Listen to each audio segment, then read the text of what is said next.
Allez, salut tout le monde, c'est Loïc de Unit. Ça faisait un petit moment qu'on ne s'était pas vu. On est de retour pour vous parler un peu de la boîte et pour du coup partager un peu les coulisses de la société. Ok, let's go.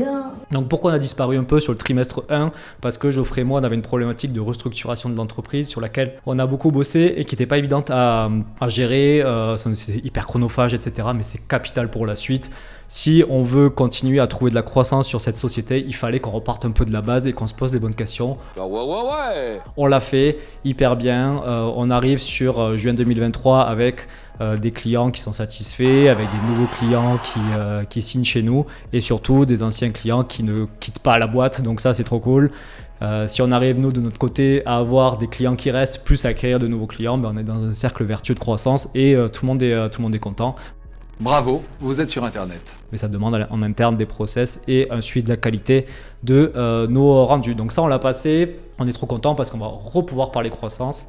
Et du coup, en analysant les chiffres, les chiffres du commercial, je me suis aperçu que en fait, notre parc client était composé sur juin de 25 dossiers, donc 25 clients qui nous confient leur campagne d'acquisition ou leurs réseaux sociaux. Et sur ces 25, on en a seulement 11 qui viennent de Toulouse. Okay, donc pour vous donner des pourcentages, ça fait 45% de notre parc client qui est toulousain, sachant que le réseau de Geoffrey et le mien est à 90% toulousain. Ça veut dire qu'on a un petit déséquilibre entre notre réseau, la capacité qu'on a à parler de la société et le nombre de clients qu'on a sur la ville. Pourquoi on n'a pas développé Toulouse plus tôt? Pourquoi ça n'a pas forcément été notre levier principal de croissance? Ouais, c'est nul. Parce que, c'est que des hypothèses. La première hypothèse, c'est que du coup, on a une structuration de société qui fait que Geoffrey est en charge de la gestion de projet. Donc, on va avoir une mission dans notre tunnel de vente de garder nos clients. Moi, je vais avoir une mission de les acquérir. Okay, je suis là-dessus et du coup, forcément, 80% de l'acquisition de nouveaux clients repose sur mon poste à moi, ce qui est normal. Le problème, c'est que je ne suis pas trop fait pour toutes les réunions de réseautage sur la ville. J'aime pas trop aller dans les BNI, etc. Je ne suis pas hyper à l'aise là-dedans et ce n'est pas ma façon de vendre. Et du coup, ce qu'on conseille à des jeunes entrepreneurs au début, c'est de se mettre dans ces réseaux-là pour développer le business. Nous, on a fait autrement parce qu'on a toujours voulu créer notre terrain de jeu à nous. Donc ça, c'est le premier truc, j'aime pas trop le BNI. Deuxième truc, sur notre âge. On a créé la boîte à 23 ans et en fait, ce qui se passe, c'est qu'à 23 ans... C'est suspect, hein, ça fait le guet-apens. C'est louche cette histoire.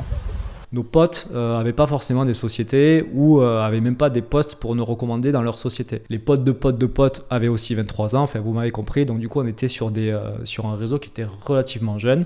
Et du coup, comme moi, j'allais pas au réseau d'affaires pour m'entourer de gens plus matures, du coup, on n'a pas développé ce côté local parce que nos potes n'étaient pas assez âgés. Ça commence à bouger là, hein. On a de plus en plus de trentenaires qui sont dans notre réseau, qui ont des problématiques de croissance liée au web, etc. qu'on traite.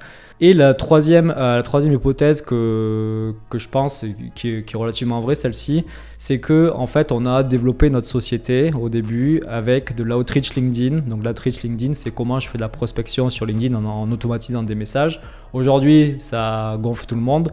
Il y a 6 ans, on n'était pas énormément de boîtes à le faire et du coup, ça cartonnait.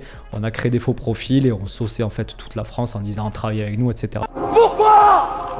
Pourquoi je suis corrompu? Donc du coup, nos clients n'étaient pas forcément de Toulouse parce qu'on allait chercher plus des postes cibles plutôt que des localisations.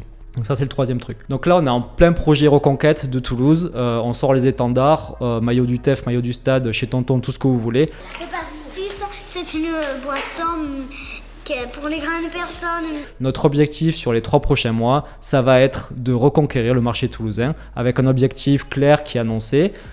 Signé sur juin 3 nouveaux clients sur la région toulousaine pour monter à 14 et sur juillet 3 de plus pour monter à 17.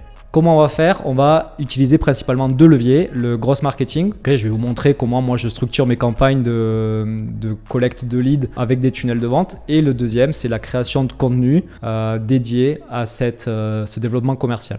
Donc l'idée, c'est qu'on va tourner une mini-série en 5 épisodes en se disant que aujourd'hui, on part avec 0 € en poche. Je suis à poil, au milieu des gens qui nagent, je t'assure.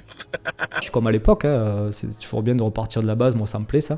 Avec 0 €, avec notre savoir-faire, maintenant avec une expertise des process et une équipe et une petite notoriété pour voir comment on se fixe des objectifs de développement, à plus 3 clients par mois pendant les 3 prochains mois pour voir si on est vraiment bon. On va le faire face à vous, on va le faire, je vais rien vous cacher sur les chiffres, etc., savoir combien on close, etc. L'idée, c'est de vous mettre un peu à notre place et de vous montrer comment ça se passe dans nos coulisses. On se retrouve très bientôt dans l'opération Reconquête de Toulouse. Je vous dis à bientôt et bonne journée, salut.